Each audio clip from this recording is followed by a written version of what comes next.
Kaugnay sa epekto ng pag-ulang dulot ng hanging habagat sa lungsod Quezon, makakapanayam natin si Mayor Herbert Bautista. Magandang umaga, Mayor Bautista. Magandang umaga, Hawi. Lala, magandang umaga. Well, ayon doon sa ulat ni Oscar Oida, medyo malubha pa doon sa E. Rodriguez. Yes. Yun na ba yung pinakagrabing sitwasyon sa Quezon City ngayon?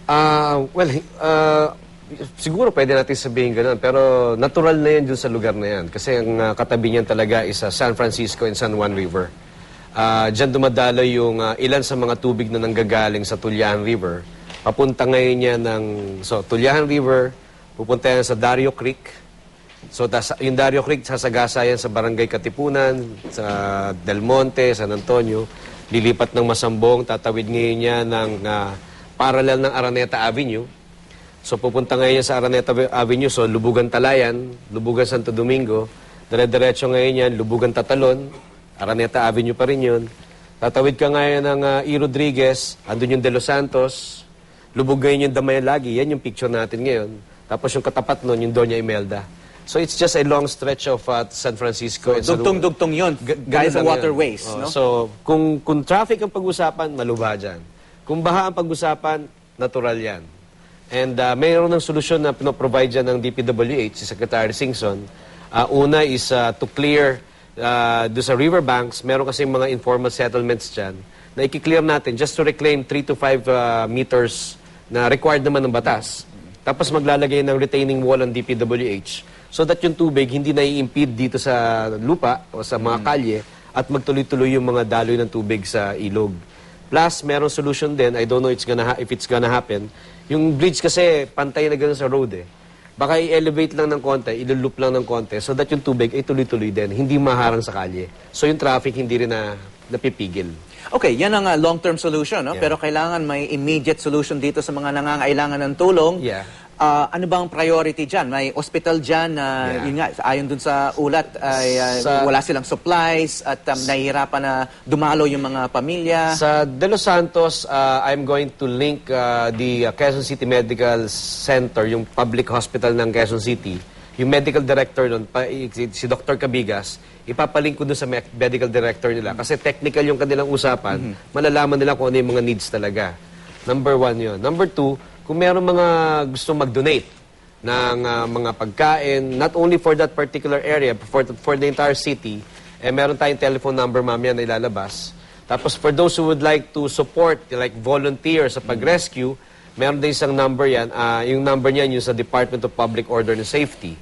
So yung sa donation, para sa yan sa Social Services Development Department. So yan ang mga numbers po, nasa ating mga monitor. Yan. Sa Quezon City local governments yan. Yeah, Quezon City government yan. For, ano po yung SSDD? Social Services Development Department. Diyan po yung lahat ng gusto mag-donate ng kanilang tulong. Pagkain, mineral water, damit, or whatever. Okay, anong klaseng pagkain po? Pinakakailangan? Yung pwedeng dilata. Kasi niluluto namin, mga soup kitchens naman. No?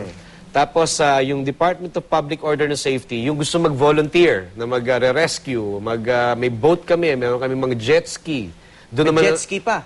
Kasi naging effective yung dalawang jet ski nung Ondoy.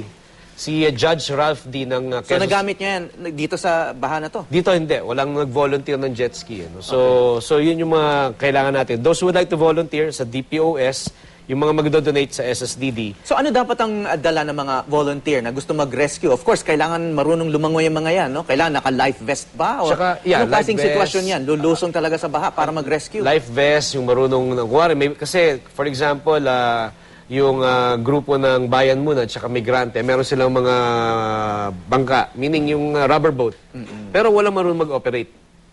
Okay? So, nag-text sa akin si Congressman Nery Colmenares, sabi niya, classmate, baka pwedeng may bangka kami rito, walang marunong mag-operate. So baka marunong mag-operate on our end, o kung dahil busy yung sa aming end, merong gusto mag-operate, marunong. Baka may volunteer na may skills na gano'n. So yung skill din na marunong mag-rescue. Okay, so pag tumawag dyan, masasabi, magtatanong kung ano ba talagang mayaambag o ano yung skill na meron yung volunteer na yun.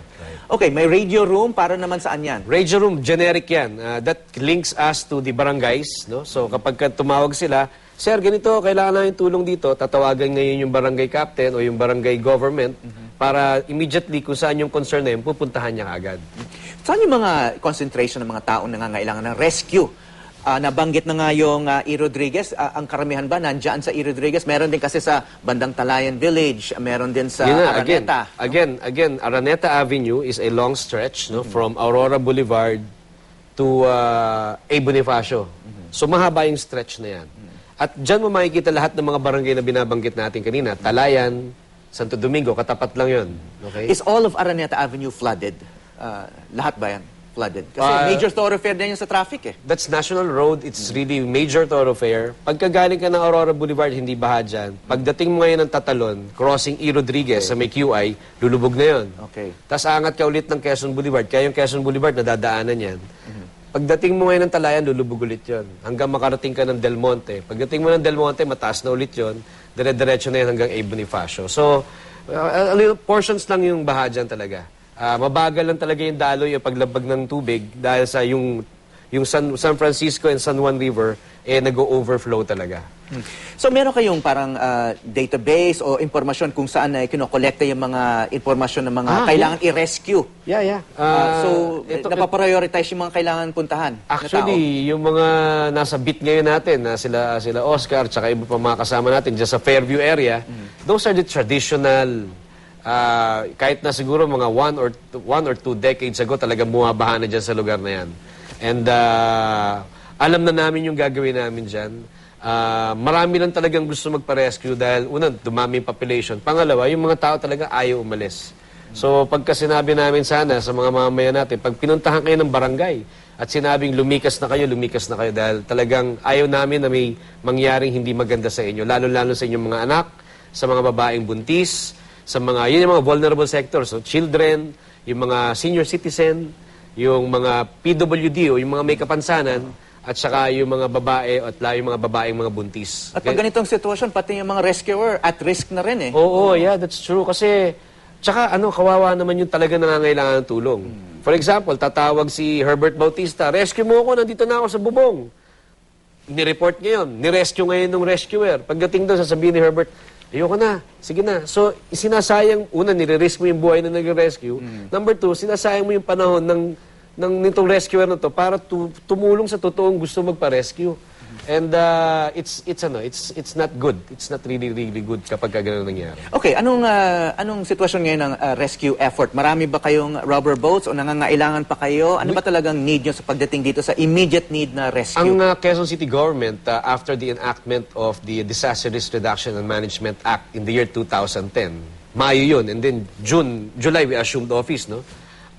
Nag-focus kami sa disaster mitigation and disaster preparedness, no? So, nag-geohazard kami, prepare namin yung mga barangay officials. Bumili kami ng mga logistical requirements na kailangan for rescue.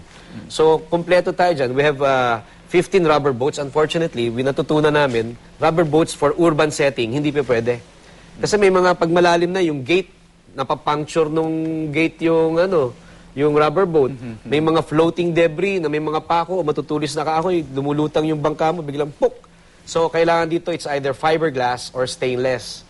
And I already gave instructions dun sa DRRMC na all 142 barangays, kahit yung mga affluent, yung White Plains, yung mga La Vista, kahit hindi nila kailangan ng stainless na bangka or yung mga bangka na marine ply, katulad ng ginagawa sa Cavite, yung mga mangingisda natin doon, kukuha tayo niyan so that immediately, kapag ka merong ganitong pangyayari, marami nagsusuportahan. Mas mabilis yung reaction ng bawat isa. Sa mga nakikinig ngayon, nabanggit mo yung mga jet ski owners, no? Talagang seryoso yan. Kung may mga jet ski sa bahay, pwedeng ilabas yan para tumulong sa rescue? Yeah, that's true. In fact, there's an experience in Nondoy, si Judge Ralph Lee, ng Quezon City Court. Saved at least, I think, mga about, if I'm not mistaken, 2 or 3 families.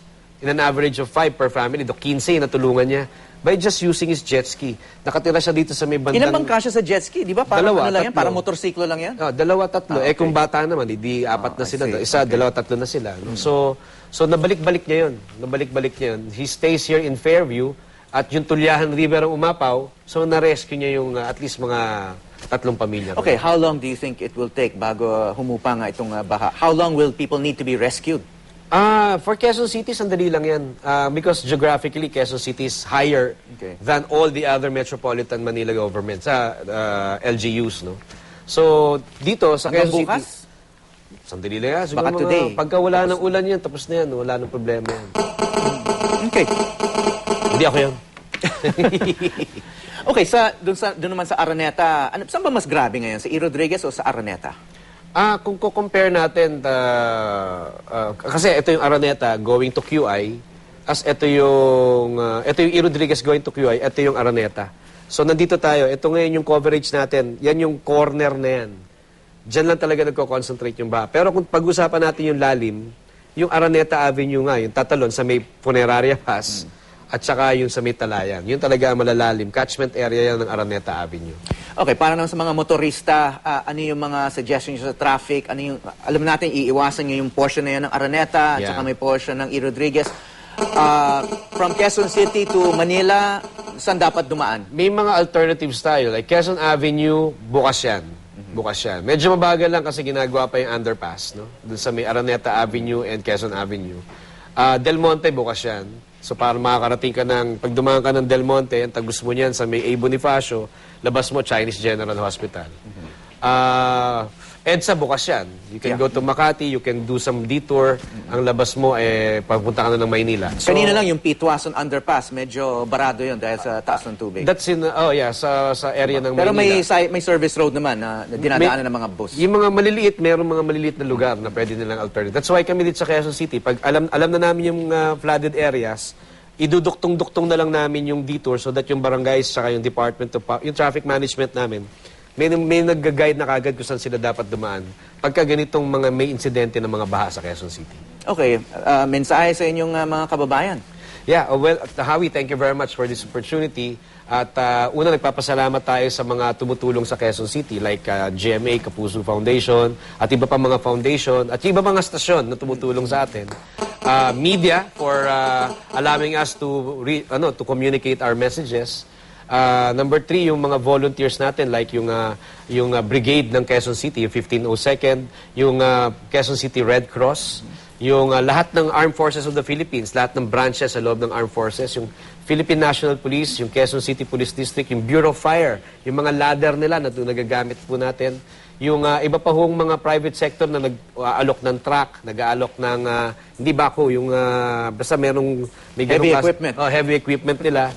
At marami pang iba. At yung mga nagdo-donate pa ng mga pagkain na mga restaurant. May mga restaurant na we converted our restaurant into a soup kitchen. Saan namin dadalhin ito?